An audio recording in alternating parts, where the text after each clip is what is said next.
Why is the United States fighting its sixth major war in 3 decades, using allies' blood, proxies' bodies, and borrowed courage, while its own military becomes increasingly irrelevant to the outcomes it claims to control? March Tech 2026. Operation Epic Fury reveals the culmination of a 30-year transformation in American warfare. The 1991 Gulf War deployed 500,000 American troops. The 2003 Iraq War deployed 160,000.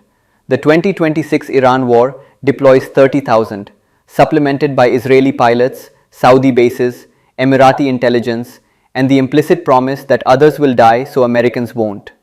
The architecture of this transformation is proxy warfare as imperial exhaustion. The United States has discovered what Britain learned in the 1950s and Rome in the 300s.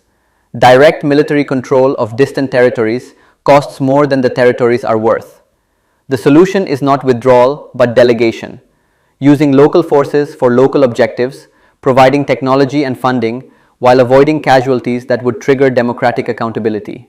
The Israeli Air Force destroys Iranian nuclear facilities. The Saudi military hosts American planes. The Emirati intelligence services provide targeting data. The American role is enabler, the power behind the throne that takes credit for victories and disclaims responsibility for failures. But the architecture of proxy warfare contains its own destruction. Every proxy has its own interests. Israel fights Iran to prevent regional competition, not to restore American hegemony. Saudi Arabia hosts American bases to deter Iranian attack, not to advance American democracy. The UAE provides intelligence to maintain its own survival, not to serve American strategy. When these interests diverge from American interests, as they inevitably do, the proxy becomes the principal, the enabler becomes the dependent. The empire finds itself fighting wars it cannot control for objectives it did not choose. The unasked question: what happens when proxies realize they can fight without American permission?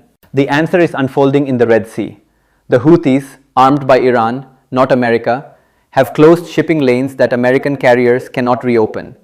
Hezbollah threatens Israel's northern border independently of Iranian command. Iraqi militias target American bases without Tehran's authorization. The proxy architecture has inverted.